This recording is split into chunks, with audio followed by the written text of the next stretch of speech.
I'll show you where we're starting. I sent you a bunch of stuff. The review recording for the third exam. So you all should have received that.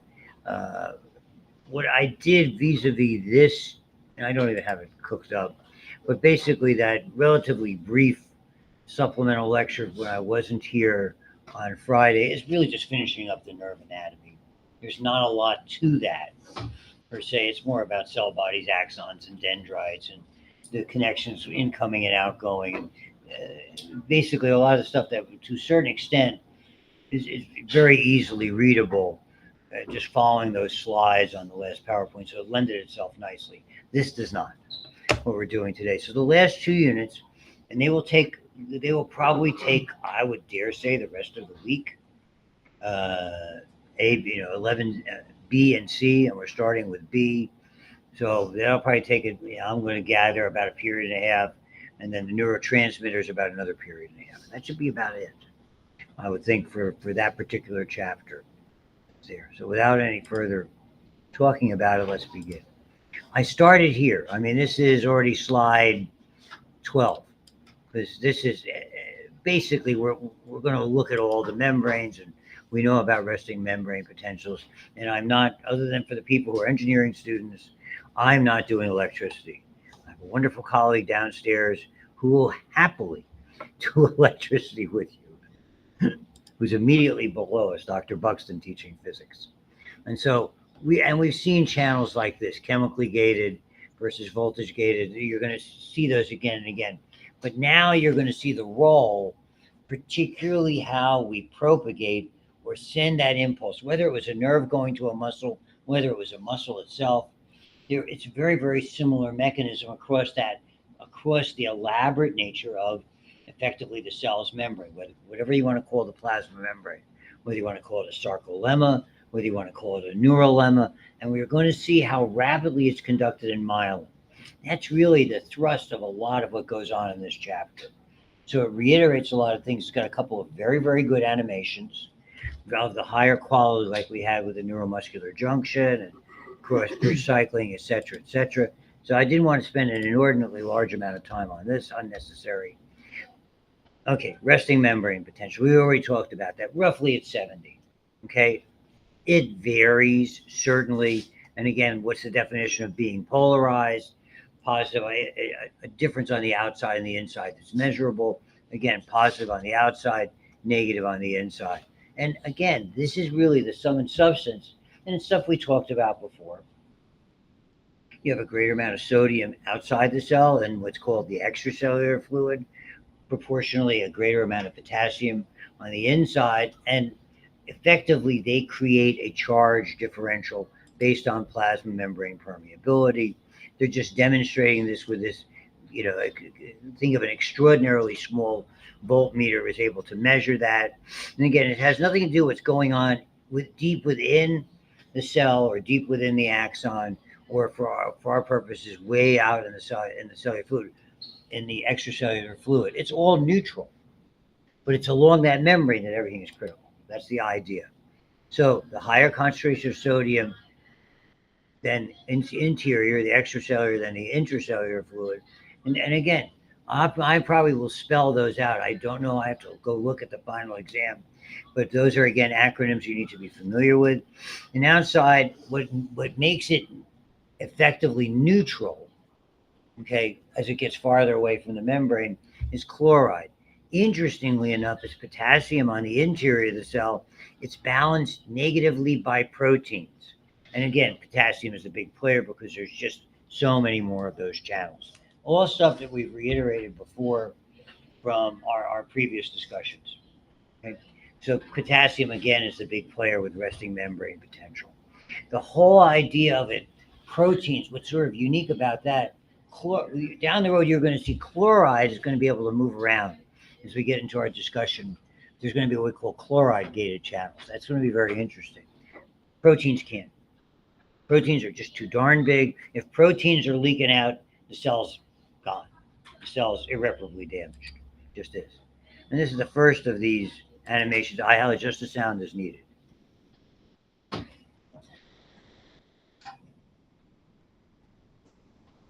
Obviously, it's needed. fluids located both inside and outside of the Hold on. cell. Try again. Neurons. A neuron, like all cells, has negatively and positively charged ions in the fluids located both inside and outside of the cell. However, the ionic composition of these two fluids is markedly different.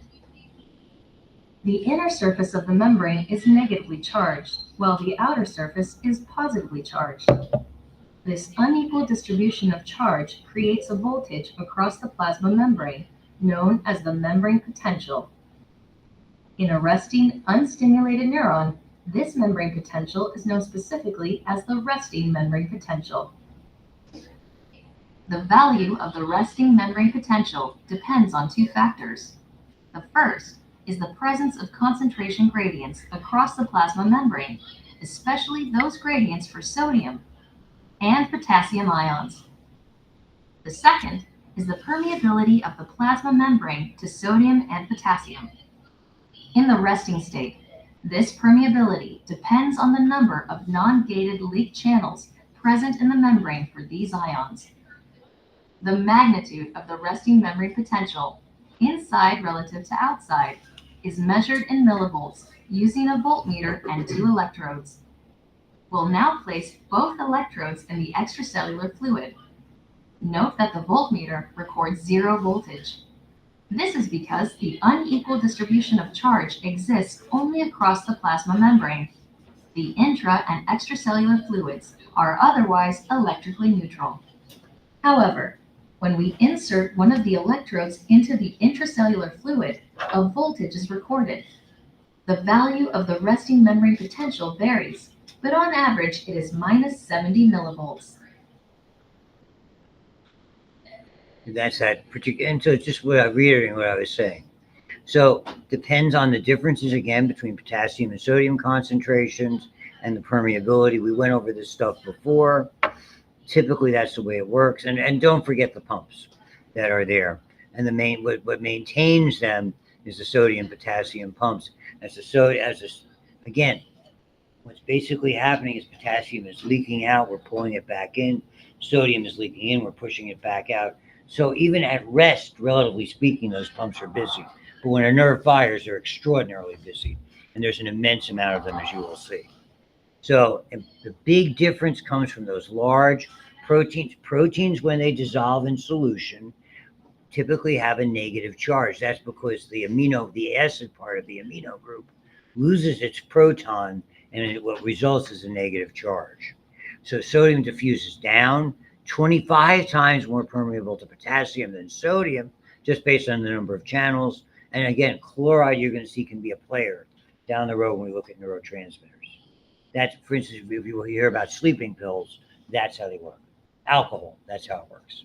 Works through what's called chloride-gated channels. So more potassium diffuses out than sodium diffuses in. Inside the cell is more negative, or in this case, less positive, whatever you want to call it, more negative. And that's the resting membrane potential. And again, the pumps are busy, constantly doing it. And please remember the 3-to-2 for the pumps. And remember the neuromuscular junctions, 3-to-2 going in, the pumps flip it. Pumping the 3 sodium out, pumping the 2 potassium in. Test question coming next week. For many of you who have made your way here late. Just want to let you know. I was going to give a big speech about the people who are not here, but you're here. Why do I have to tell you about it? So if you're out there and ever listen to this, don't F up. The football team of my acquaintance put me up too late for nothing. Digress. So we'll get there. That's the slide. Those are the pumps. These are the channels. So you're going to see what they're basically to. Here's the leakage channels out, leakage channels in, and here are the pumps kind of keeping it all together. Concentrations of ions across the membrane change, membrane permeability to ions change, and this is basically it. It's nomenclature. At the neuromuscular junction, it is end plate potentials. In other words, is there enough to get to an action potential? If there isn't, we call it an end plate potential. It's just a name. For a nerve to fire, we call them graded potentials. Nerves, it's a two-word system, fire or don't fire. That's all it is. Because unlike the neuromuscular junction, acetylcholine is saying one message to the muscle, fire. If there's enough of it released, it's going to fire. It's going to develop an action potential. Nerves are not like that. Nerves are decision makers. How many fires versus how many no don't fires, because nerves don't, acetylcholine is always excitatory at the neuromuscular junction. In the nervous system, it's a bit different in the central nervous system in the brain. There's different nerves release different chemicals and they don't always do the same thing. There's a whole lot of neurotransmitters, and basically it's it's a debate that's going on. Well, let's not use Congress and starting to pay people. Don't get political. You're going to be yelling at people. So we call them graded potentials. They're only going to work over a short distance, then they dissipate, just like the neuromuscular junction.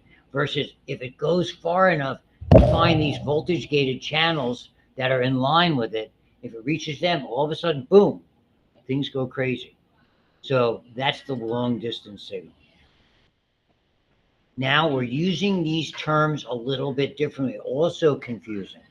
If it says fire, we call it depolarization. So you will either have, for instance, when we talk about a neurotransmitter, a chemical, it may be a depolarizing neurotransmitter, making it more likely to fire. The probability of producing an impulse increases. For instance, I was telling you about the chloride gated channels. If chloride comes, it makes the interior more negative. Okay, less likely to fire, reduces the probability of producing an impulse. That's all. So it's a lot of nomenclature. This means fire, this means don't fire. We sum them up, we add them up. And if the word to fire reaches that arbitrary number of threshold, and it's usually about negative 55 microvolts. It's not a big jump, but it's a jump. At that point, that signal is going to reach, as you're going to see, these voltage gated channels along the exterior of the membrane and set up, for lack of a better term, a chain reaction. Boom! And it fires, but quick. So voila. So again, a depolarizing stimulus. And stimulus is just, stimuli or all the things that are going on, the light in the room, the sounds you're hearing, my dulcet tones, or not so dulcet tones, whatever. It's early in the morning. They're not even going to react to your stupidity. Depolarizing versus hyperpolarizing. Important terms to remember. Short-lived. This is what the graded potentials. There's not enough to make an action potential. So it dissipates before it can contact this critical area. The stronger the stimulus, the more voltage changes and the farther the current flows. Okay. And it has to sufficiently open enough of these gated ion channels. Okay. So they're named according to the location and function. They talk about receptor, graded potentials, postsynaptic potentials. Don't worry about that for now, because I think that's just going to confuse the issue, that terminology. This is a better way to look at it. For instance, here's a stimulus to some portion of the nerve arbitrarily along the membrane. Here it'll notice the changes are very isolated to this area.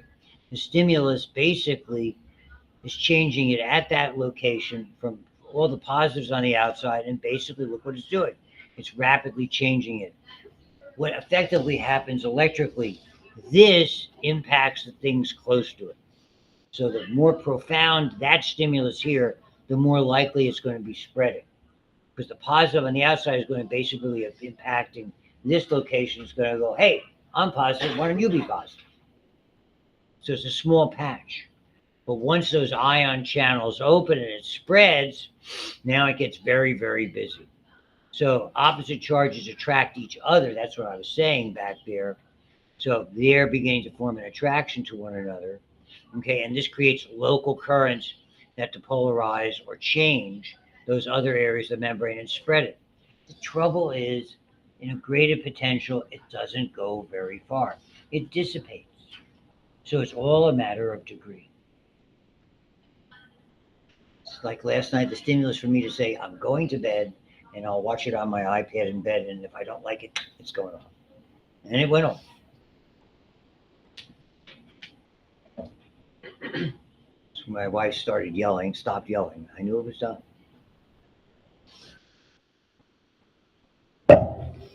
Short distances. Okay. You can see what happens. And you're going to see things like this again in other systems where it isn't enough to trigger this vast sort of self-propagating or self-amplifying response.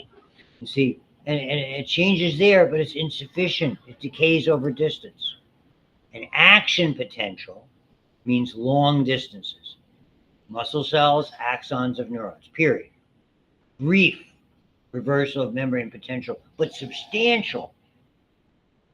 Nearly, look at the numbers, 100 millivolts. That's pretty big in electrical terms inside of a given cell. They do not decay over distance. In the neurons, we refer it very simply, it's an impulse. And this will get it to the specific voltage gated channels. So you're going to see this, and now you're going to start to see this inactivation gate. This is the big change that I only briefly discussed, and certainly it's not on anything about the neuromuscular junction on that test that you're taking a week from today. But the inactivation gate is a significant player because now we start beginning to build to understand this idea of an absolute refractory period. It's not going to come and hit you yet. I think it's just building for when it hits you when it gets to the heart. But you're going to begin to understand what it does here.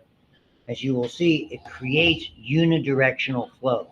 Unlike a muscle, when that stimulus occurs, if the stimulus is here, it spreads in this direction, that direction, forward, backward, all over.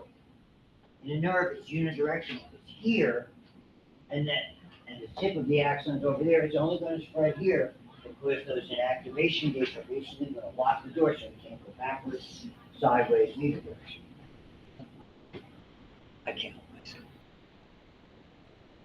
I was drinking coffee like at 20 to 6 this morning.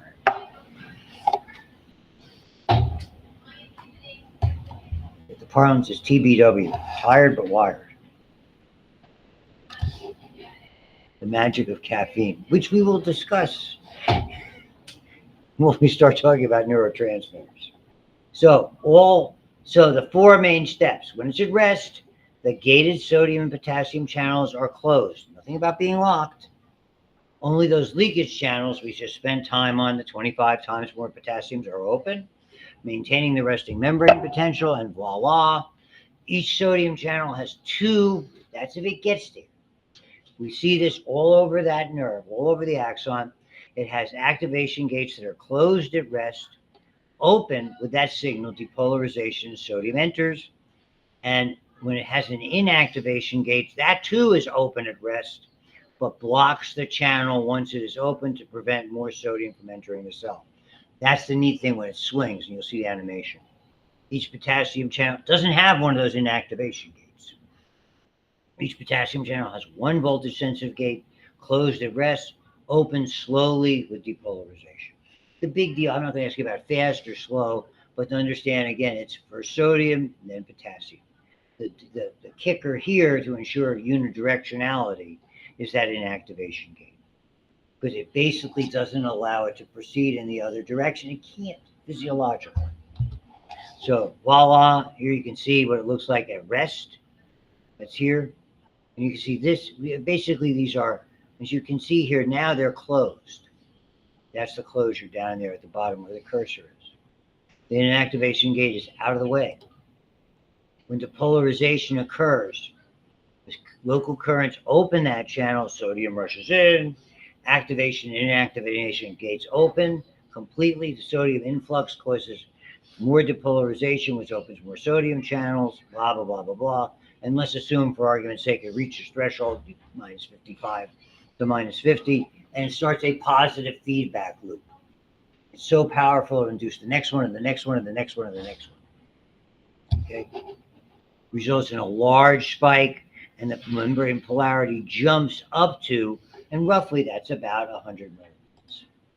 So that's what's happened. This is completely out of the way. Doors open here, still closed, and it's very, very rapid, as you might guess. Repolarization. The sodium channels are inactivating while the potassium channels open. The inactivation gates close. That thing swings over. It's no longer permeable to sodium. The action potential spike stops rising, but now the voltage gated potassium channel is open and the potassium exits the cell down its electrical chemical gradient. Basically, the potassium is open. There's more potassium outside than inside. How it goes. And that immediately repolarizes it. Remember, depolarize it, changes it drastically from positive on the outside to negative on the inside, and flips it. Now it's more positive along the interior of the membrane. Repolarization is a reset. Mind you, it's an electrical reset, not a chemical reset. That's what those sodium potassium pumps are all about, resetting it chemically. So it can fire again and again and again. Microseconds. So notice where that inactivation gate, it's still technically open, but the inactivation gate, nothing's getting through. Not only is the door may be there, but it's locked. And how this goes. Usually there's some overshoot. Hyperpolarization is a certain degree of overshoot. This is a recurrent theme you see biologically. When you look at sugar utilization in a non-diabetic or a diabetic, a lot of times you produce so much insulin, it drops the sugar a little bit below what would normally be its baseline. We look at fasting blood sugar because nothing's going in. And a lot of times we look at it after 2 hours to kind of get an idea how it utilized like a test load of sugar. Well, we'll test it, have breakfast, and we'll come in and test it. We'll give you there's a whole lot of that with diabetes. I don't want to make it a course about that, but stuff you're not going to get, many of you, unless particularly in nursing, you'll probably get it in the clinical years. You start looking at it then. You're probably a year and a half away from that. So some potassium channels remain open, the sodium channels reset. At the very end, inside of the membrane goes back, more negative, that's the overshoot. Slight dip, the sodium channels then will reset. And so now we're back here. Here you can see not only does it go down, but look at the reshoot, just a little below, and then it'll come back up to balance, all extraordinarily rapidly. And that's what they're showing you here and showing you here. It's just I can't do those things. I suppose you could blow those up. That's what I have to do on the computer at home. So I can see what it is. Can you read that? I can't read that. Lord help me. Aha, let them tell us. Neurons communicate over long distances by generating and sending electrical signals called action potentials. Most action potentials originate in the axon's initial segment, a region also called the trigger zone. During an action potential, voltage-gated sodium and potassium channels open and close, thus altering the membrane's permeability to sodium and potassium ions. As these ions diffuse through the channels, the membrane potential changes.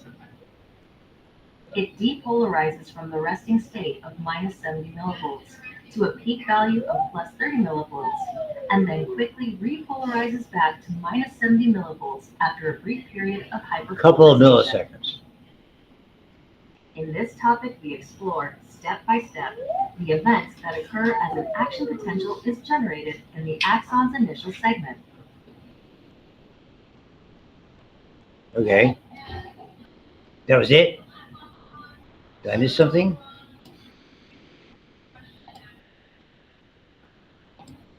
Did you jump on me? As these ions diffuse through potassium channels open and close, thus altering the membrane's permeability to sodium and potassium ions. As these ions diffuse through the channels, the membrane potential changes.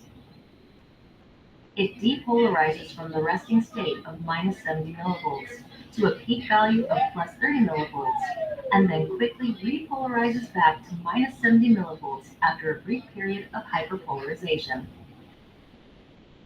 In this topic, we explore, step by step, the events that occur as an action potential is generated in the axon's initial segment. Okay.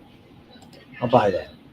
So that's the repolarization is the reset. Maybe it's a little out of sequence the way it was. So Those you saw the steps before, and I'll make sure we go over them, and maybe another animation forthcoming, and we'll see a little bit more about that. Nevertheless, again, now this is the one we saw before, the sodium potassium pumps. As soon as they are busy all the time, but when there's an action potential, it's extraordinarily busy. I mean, it's just an extra. You have to rapidly reset to be able to produce this.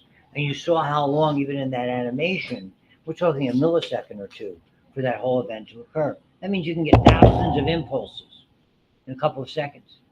Thousands.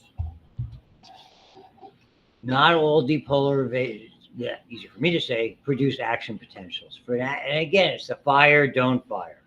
You've got to depolarize it at roughly 15 to 20. You've got to increase the sodium permeability. The influx exceeds potassium outflow, and the feedback cycle begins. And it's all or none. The all or none is extremely important. Again, you're not going to see anything with that nerve actually doing anything or the impulse unless it reaches threshold. And once it reaches threshold, nothing will stop it. So when it reaches the action potential, it propagates or moves from the origin down the entirety of the axon length, wherever it starts. Usually at that, what they call the trigger zone or the axon hillock, but it could be anywhere if a stimulus is applied in an axon. And that's what we do when we do testing. We're doing like nerve and muscle testing. We can actually see, we'll have a sensor here and a stimulus here, a sensor here, a sensor in the muscle. We'll be able to track and actually measure the speed because we can easily calculate the distance. That's when you do electromyographic studies. Basically, it's almost like you're seeing how fast it accelerates. We know what normals are, how fast the velocity is. We know what normals are. And if it doesn't behave normally, there's something wrong. That's all. And it's part of the criteria we use to diagnose things. So here it is, self-propagating and non-myelinated axons, each successive segment, just like you saw before. It makes its way down, then it repolarizes. In myelinated, it jumps. It's got a fancy word you're going to see that you should remember. It's called saltatory conduction. So saltatory just means jumping, as far as I know.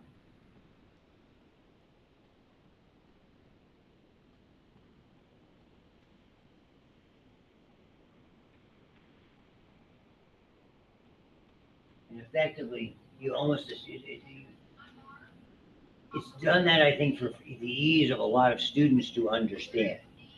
But it's imagined that rather than it's almost as though we could take it and conduct that signal over relatively large distances rather than have to just do it in a straight line.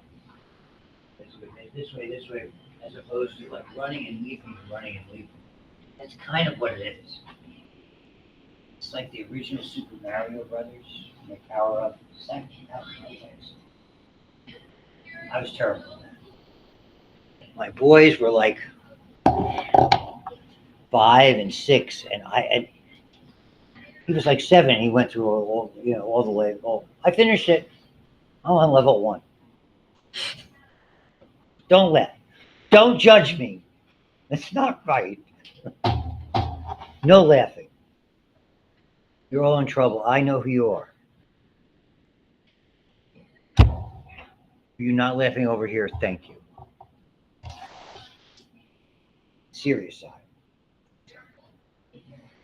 I'll put a big sign up. Voila. So they're just showing you 2 local potentials. Yeah. Now we get to the threshold. Up it goes. Bang, bang, bang, bang. There's a little overshoot. We're fine. Now, propagate. Make me look good. Action potentials propagate in a continuous fashion in unmyelinated axons. Once an action potential is generated in the initial segment of the axon, it propagates the entire length of the axon. Recall that a threshold stimulus causes voltage-gated sodium channels to open. The influx of sodium ions generates an action potential. It also establishes a depolarizing current that flows to the next segment and brings it to threshold. Voltage-gated sodium channels open, regenerating the action potential in this segment of the axon. Current flows from this segment and depolarizes the next segment to threshold, thus regenerating the action potential yet again. In this way, regeneration continues in one direction all the way down to the axon terminals. The basis for unidirectional propagation is revealed when we take a closer look. By the end of the depolarization phase of the action potential, all voltage-gated sodium channels inactivate and voltage-gated potassium channels open. These two events render this segment of the axon temporarily insensitive or refractory to another depolarizing stimulus. However, voltage-gated sodium channels in the downstream segment are closed and receptive to a depolarizing stimulus. Thus, propagation occurs sequentially down the axon to the axon terminals. In myelinated axons, action potential propagation is a bit different. Here they propagate in a saltatory or leaping fashion. The myelin sheath consists of multiple layers of tightly wrapped glial cell membrane. Great illustration. But this sheath is not a continuous one. Exposed areas of axonal membrane, known as nodes of Ranvier, occur at discrete intervals. Voltage-gated sodium channels are abundant in the nodes, but largely absent between nodes. So, action potentials are regenerated at each node, not in areas covered by the myelin sheath. However, the myelin sheath does provide the insulation necessary for the rapid spread of depolarizing current. And the sooner the nodes reach threshold, the faster action potentials propagate along the axon. Saltatory conduction is extremely fast. Velocities often exceed 100 meters per second. In contrast, continuous conduction is fairly slow. Velocities rarely exceed 2 meters per second. Nevertheless, both continuous and saltatory conduction propagate action potentials over varying distances because action potentials regenerate along the way.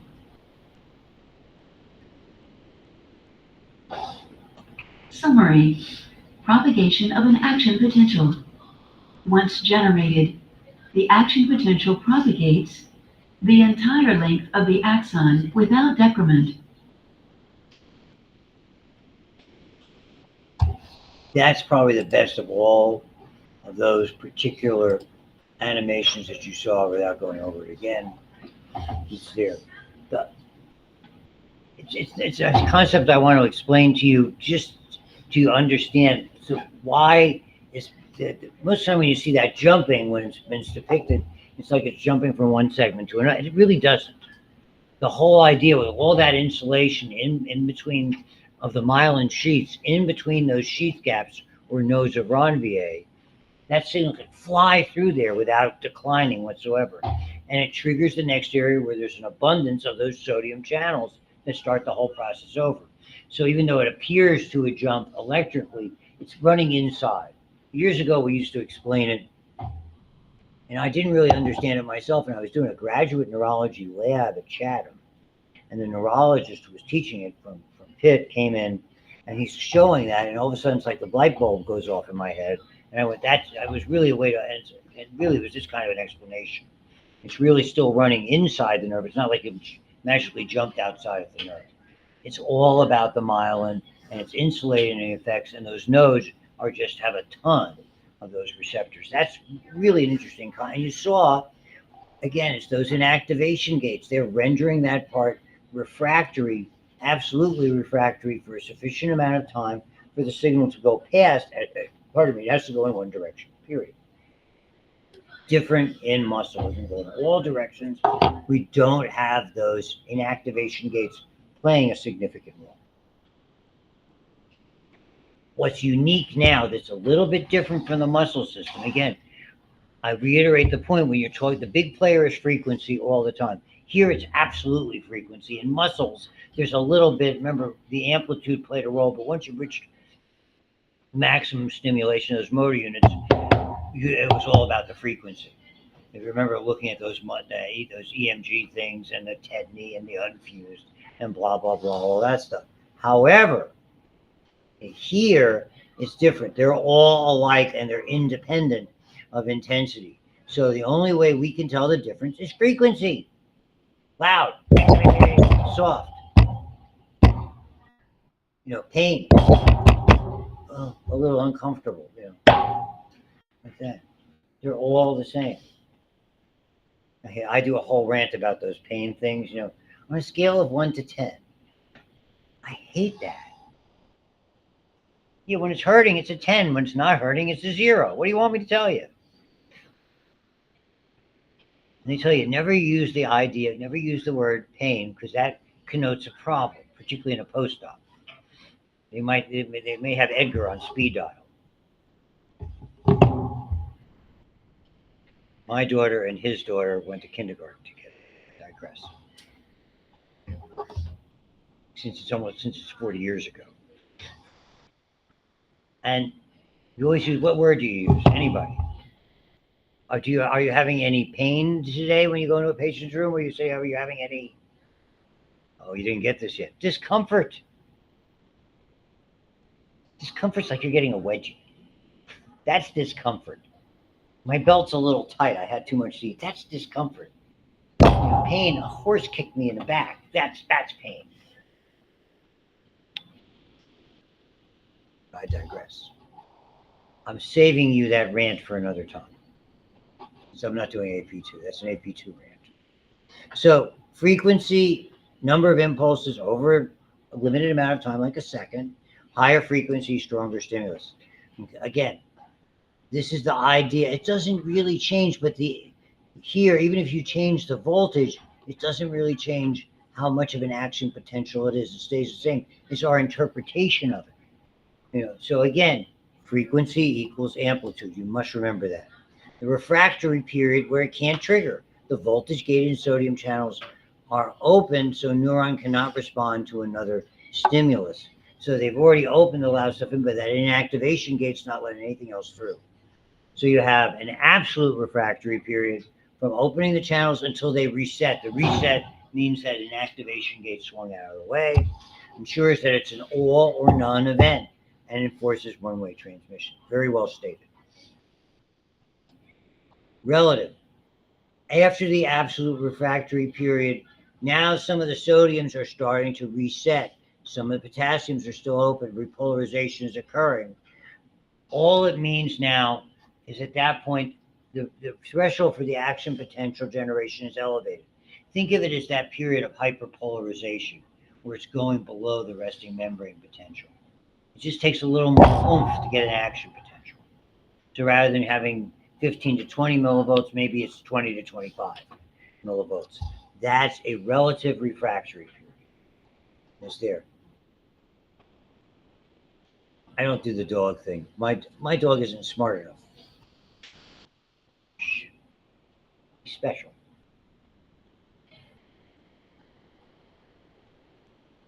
We'll occasionally do tricks for food.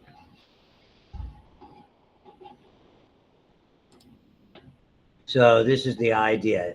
You can see it's here. It's a millisecond. Absolute refractory period. Here, as it begins, now they're starting to open, and depending on where it is, particularly when it overshoots here, until, let's say, roughly in this illustration, about 4 milliseconds from stimulus. Okay, now we're in this neck of the woods, relative refractory. They occur in the axon, not the other areas. Okay, that's by definition. Again, the instructions are coming in from those dendrite areas, the receivers. But again, it has to, all of that summation of them, fire and don't fire, get processed and make their way to that trigger zone, which is the start of the axon, or called axon hillock, as you'll see. And very simply stated, the larger the diameter of fibers, the less resistance, so they have faster impulse. The degree of myelinization is part of it as well. So all of these, if it's thicker and it's more myelinated, it's faster. And that's the distinction between the continuous and the non-myelinated nerves and the saltatory and the myelinated nerve. So occurs only in myelinated, 30 times faster, Myelin sheets insulate, prevent leakage. Voltage-gated channels are located at the gaps or nodes. Action potential is only generated there, and it appears is a good word. It doesn't really jump. It's just a neat way of explaining it, and you might look at it that way. And they go through this stuff, which I don't even bother with it. Those are the gaps. They're trying to show you the channels in that. So, I mean, I'm skipping over the ones that are not part of it. We're almost done. MS, an autoimmune disease I mentioned in passing when we first mentioned myelin here on Wednesday. Okay. Yeah, it starts in young adults. Again, I'm not doing AP2, so you're not going to get immune system with me. It's fascinating. If you're interested, I'll send you lectures from when I do immune with my advanced physiology class. Long story short, okay, effectively 15 through 55, second through fifth decades, women 3 to 4 times more common than men. I'm not dismissive. There's a big problem with doctors, and maybe some of you ladies in the class have experienced. I'm getting these terrible headaches, and see, this happened to my first wife. Oh, stress tension migraines. You're premenstrual, whatever. Bullshit. Never be dismissive of what somebody tells you. Investigate. Unless, even somebody who's does anybody know what Munchausen syndrome is? Munchausen's, you'll hear about it. Munchausen, they're in your emergency room, you'd swear every day with something new that they read about. I have this. I have sporotrichosis. Where? I don't know, but I got it. It's for attention. It's very bad when it happens with children. They make their children sick, so they get attention for sick children. That's called Munchausen's by proxy. Unfortunately, you will see that. And that is now we're dealing with child abuse. So they have neat names. Good to remember them now. So I'm not dismissive. I've seen patients. That was my patient with Lyme disease. I think I told you about that Lyme disease case. I mean, she would eat anybody. I didn't tell you about it. I mean, it was a young woman. I thought she was a drug seeker, but I wasn't dumb enough to ignore her. I ran blood tests, and eventually down the road, when I saw her, I'll tell you the whole story if you have me for micro. Eventually, all of a sudden, the next time I saw her, ding, ding, ding, the picture became clear, and I referred to an infectious disease specialist, slam dunk. But I didn't ignore her. I felt strongly she was a drug seeker. My office manager said, I don't like the looks of this. All she's interested in is pain pills. Okay. I still gave her a prescription for pain pills, for Percocet. Class 2 narcotic, no refills, thank you very much. We made her get blood tests. Fortunately, when she came back, the picture got very, very clear. Don't ignore people. Even people who are, that's the problem. It's the little boy who cried wolf syndrome. So sooner or later, the wolf's going to be there. So MS, myelin sheaths in the central nervous system primarily. The myelin hardening means sclerosis, means hardening. Slows it down, demyelinated, blah, blah, blah, big trouble. All of these things. Visual disturbances, double vision, weaknesses, muscular control, immunological treatment. Again, vitamin D. We talked about it in bone. We talked about it in osteoporosis. It's important for breast cancer. Take the 3 stupid supplements. There's just like 3 vitamin Ds that you can get that are good quality anywhere a day. Just do that. Lou, listen to yourself. Almost there. We classify them in these fibers. I do not. Don't worry about group A, which are the thickest and the fastest. Again, going to the skin, muscles, stuff that you got to move quick. Group B, intermediate. Group C, unmyelinated. And these are mostly when we get to the autonomic nervous system. Don't care about anything. So a lot of things local anesthetics. Okay. Local anesthetics used constantly. I mean, if you want to know about local anesthetics, ask your dentist. Okay. 90% of my procedures were done under local with sedation. So we used a lot of local anesthetics in the procedures I did. They block those voltage. If they're not working, no impulse. So they block pain for a limited period of time, but they do. Cold temperature, pressure, remember, getting numb, foot, arm falling asleep. If you're blocking blood supply or particularly cold, that works as well. Thank you very much. Everybody, we're starting to see that's neurotransmitters and the synapse. Be on your A game Wednesday. Thank you.